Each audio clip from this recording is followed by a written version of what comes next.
সাদিক রহমান আজহারের কি আজহারে জানে শুনেন সে কি বলতেছে তুমি যে কি হয়ে ভাইরাল হয়েছে সবই দেশের জানা আছে সে ভাইরাল হয়েছে কি দিয়ে ডেলে দিই সে ভাইরাল হয়েছে কি দিয়ে এখন আর চা খাই না কফি খাই সে ভাইরাল হয়েছে কি দিয়ে বুঝলে বুঝ পাতা না বুঝলে তেজপাতা আর তারা ওয়াজ আয়সা ক আমি নাকি বলে ভাইরাল হইছি চা খাওয়ার কথা কইয়া আমি নাকি বুঝলে বুঝ পাতা না বুঝলে তেজপাতা দেয়া ভাইরাল হইছি আমি ওয়াজের মধ্যে প্রসঙ্গক্রমে 30 সেকেন্ড 40 সেকেন্ড এই কথাগুলো বলছি এটারে কাইটটা নিয়ে যারা এডিটিং করছে তারা হয়তো এটারে অন্যভাবে ছড়াইছে ঠিক না আমি আল্লাহ আল্লাহ জিকির করেছি তারা এটার ভিতরে বাজনা ঢুকাইয়া দিয়ে আমাকে পাবলিকের প্লেসে কালার করছে যারা আমাকে এইরকম ভাবে এডিটিং কইরা উলামা একরামের খণ্ডিত অংশকে নিয়ে বিকৃত করছে তাদের বিরুদ্ধে কোনো কথা বলে না আয়েশা ওয়াজ করতেছি আমি যখন আহমদুল্লাহ সাহেবকে ধরলাম কিছু কিছু আজহারি মাজারে আছে ওই আর থেকে পড়ে এসে সাদিক রহমান আজহারের কি আজহারে জানে শুনেন সে কি বলতেছে তুমি যে কি হয়ে ভাইরাল হয়েছে সবই দেশের জানা আছে আমি কইলাম নবীর নবুয়ত নিয়া আমি বললাম যে ব্যক্তি বলছে নবী নবুয়ত প্রকাশের আগে নবী ছিল না আমি ধরলাম ওই নবীদ্রোহী বক্তাকে আর সে আসা আমাকে বলতেছে আমি বলি এইটাতে ভাইরাল হয়েছে আমি বললাম কি সে বলে কি তার মানে বুঝতে বাকি নাই তারা সব একই সূত্রে গাথা দালাল মৌলবী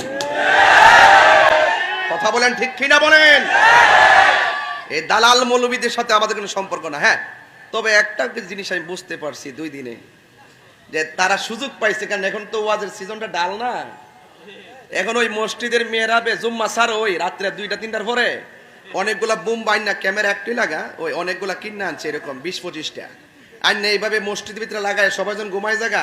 এনে বয়া বয়া নিজে প্রশ্নটি লয়া ওই আমার নাম উল্লেখ করে ভিডিও বানায় সারে ভাইরাল হওয়ার জন্য দেখবেন একদিনে 2 দিনে আর বক্তব্য 1.5 মিলিয়ন 2 মিলিয়ন ওই যে তাহিরি বাবার কথা যে কইছে আল্লাহ কে ভাইরাল হইছে আরে বাবা তোরা তো আমার নামটা পাইলে জিয়াউল রোজ বাবা আমার নাম নিয়ে বক্তব্য দিলে তো নিজেরা ভাইরাল হয় নিজেরা ইউটিউবের ধান্দা করে কথা কোন ঠিক না বেঠে তো সুতরাং আমরা ওই সমস্ত মৌলবীদের সাথে নাই যারা আমার নবীকে 1 সেকেন্ডের জন্য অস্বীকার করে হাত তুলে বলেন ঠিক কি না বলেন তাদের সাথে আমাদের কোনো সম্পর্ক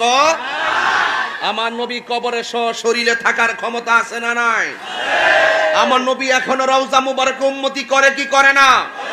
দুনিয়াতে আসার আগেও নবী ছিল কি ছিল না মা আমেনার মাস থেকে প্রকাশিত হওয়ার পর শুভ আগমনের পর নবী হয়ে আসছে কিনা এবং 40 বছর নবুয়ত প্রকাশের পর নবী আছে কিনা কিয়ামত পর্যন্ত থাকবে কিনা জান্নাতে যেই নবী সর্বপ্রথম ঢুকবে সেই নবী আমার নবী ওই নবীর সঙ্গে বিরোধিতা করে কবরে গেলে শান্তি পাওয়া যাবে এই জন্য আল্লাহ কোরআনে বলছেন আরেকটা কথা ছোট কথা বলি পরে পারবো না।